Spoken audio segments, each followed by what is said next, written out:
तो good morning, कैसे हो आप सभी दोस्तों। आज का जो ये प्रोग्राम है प्रोग्राम है ओशो से रिलेटेड। ओशो विचार हम इसे बोल सकते हैं दोस्तों। जो काफ़ी लंबे समय से मैंने ओशो के बारे में जाना, ओशो के बारे में पढ़ा और ओशो के बारे में सुना और उनके विचार सुने।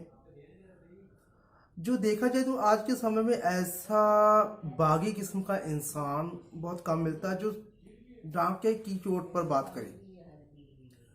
ऐसे दोस्तों इंसानों को मैं नमन करता हूँ, सजदे में जिससे झुकाता हूँ, क्योंकि ऐसे लोग बहुत कम मिलते हैं संसार में जो किसी के हक की आवाज़ को बुलंद करें, सत्य को सत्य बोलें और झूठ को झूठ बोलें। ओशो के बारे में जितना जाना चाहे उतना ही कम है, क्योंकि ओशो एक खुली हुई किताब है और उनको समझने के लिए, ओशो को समझने के लिए बहुत ही स्ट्रांग माइंड की जरूरत होती है।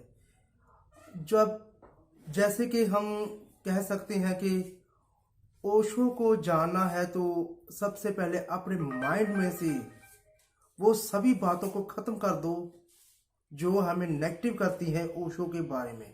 जब तक आप ओशो के बारे में अपने माइंड में से नेगेटिव थॉट्स को, नेगेटिव बातों को नहीं रिमूव करते, तब तक आप ओशो को समझ नहीं पाओगे। मैंने ओशो को जब तक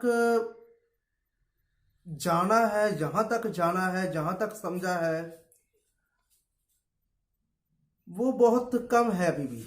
पर जो जितना भी जाना है वो बहुत ज़्यादा भी है, क्योंकि ओशो की हर एक बात में बहुत गहरी सच्चाई होती है जो जानना समझना इतना आसान नहीं होता।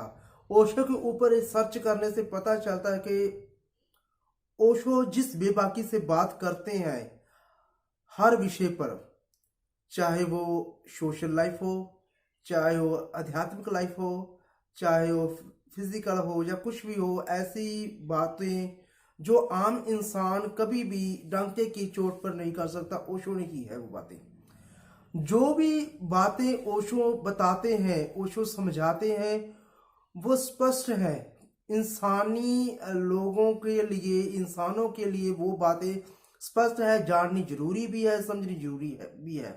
जितने आसान तरीके से ओशो ने ध्यान और मेडिटेशन को डिफाइन किया, उतने आसान तरीके से देखा जाए तो आज के समाज में कोई भी संत इतनी बारीकी से, इतने आसान तरीके से मेडिटेशन को डिफाइन नहीं कर सकता जैसे ओशो ने मेडिटेशन को डिफाइन किया है। सो दोस्तों, ओशो की जो मेडिटेशन से रिलेटेड बातें हैं, जैसे उन्होंने डीप मेडिटेशन के बारे में बताया, माइंड को कैसे रिलैक्स करना है, माइंड के अंदर जो चल रहे थॉट है उनको कैसे रिमूव करना है, उससे आसान तरीका आज तक मैंने कहीं से नहीं सुना जैसे ओशो ने हमें बता दिया।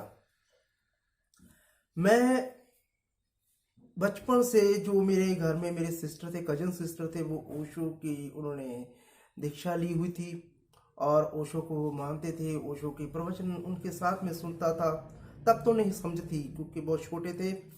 और आज के समय में मैंने काफ़ी लंबे समय से जो रिसर्च किया ओशो के ऊपर, ओशो के बारे में जाना, जिंदगी की सच्चाइयों को बेबाकी से उन्होंने पेश किया, ऐसा शायद कोई और संत कर पाए, बहुत बड़ी बात होगी। क्योंकि उन्होंने स्पिरिचुअलिटी को सही मायने में समझाया है। स्पिरिचुअलिटी क्या है, एक आजाद जिंदगी क्या है। ओशो को समझने के लिए, ओशो को जानने के लिए ओशो के अंदर अंदर तक जाना होगा, ओशो को अंदर तक समझना होगा। अपने माइंड का कचरा पहले बाहर निकालना होगा, क्योंकि ओशो जो भी बात करते हैं बेबाकी से करते हैं और बड़े ही निर्धड़क होकर पूरे दिल से वो बात करते हैं, किसी से डरते नहीं। पूरी उम्र, जब तक तमाम उम्र उन्होंने गुजारी है, वो बिल्कुल सीधी और स्पष्ट गुजारी है। किसी भी विषय पर बोलना उन्होंने बेबाकी से बोला है। ओशो को समझना, ओशो को जानना मेरे लिए बहुत बड़ी बात होगी, क्योंकि ओशो को इतनी आसानी से नहीं जाना जा सकता, ओशो को इतनी आसानी से नहीं समझा जा सकता। जब तक आप ओशो को समझते हो, जानते हो, तब तक उनका पहला अध्याय भी पूरा नहीं होता। ओशो एक बहुत ही बड़ा संग्रह है, जिसको जानने के लिए, समझने के लिए एक जिंदगी भी कम है। सो मैं ओशो को जानता हूँ, ओशो को समझता हूँ।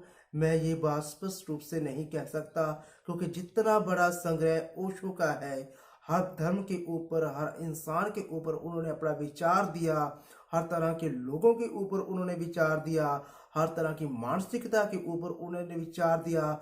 जो भी विचार दिया उसमें कहीं भी दोगलापन ओशो का हमें दिखाई नहीं देता। चाहे वो किसी सरकार के विरुद्ध बोल रहे हो या किसी सरकार के ऊपर स्पष्टीकरण दे रहे हो, ओशो ने कभी ऐसी कोई भी बात नहीं की जिससे इंसान को चोट हो। अगर किसी बात की इंसान को चोट होती ओशो की, वो सच्चाई की होती है। ओशो ने बहुत ही डीपली, बहुत ही आसान तरीके से इंसानी जिंदगी को समझाने की कोशिश की है। उन्होंने सभी धार्मिक बंधनों से छुटकारा दिलाने की कोशिश की है, इंसान को एक स्पिरिचुअल और आज़ाद फ्रीडम लाइफ देने की कोशिश की है इंसान को। जो लोग ओशो को समझ पाए, ओशो को जान पाए, डीपली समझ पाए, डीपली जान पाए, उन्होंने अपने अंदर को साफ कर लिया और अंदर को जान लिया। वो ही लोग ओशो को जान पाए हैं। जिन्होंने अभी तक सिर्फ ओशो को सुना ही था, जिन्होंने अभी तक ओशो की आलोचना ही की थी, उनके माइंड में जो विकृतियां हैं वो उनको साफ नहीं कर पाए। सो इसलिए दोस्तों, ओशो को जानने के लिए सबसे पहले अपने माइंड को क्लियर करो, अपने मन की विकृतियों को क्लियर करो, उसके बाद आप ओशो को जान पाओगे। ओशो को जानने के लिए अपने थॉट्स, अपने सोच का लेवल बहुत ऊपर तक ले जाना पड़ेगा। ओशो के बारे में जितना भी बोलूं, जितना भी जानूं, जितना भी मैं पढ़ूं, उतना ही कम है। आज के लिए मैं इतना ही। सभी के लिए शुभ प्रभात और ओशो नमन, नमस्कार, थैंक यू।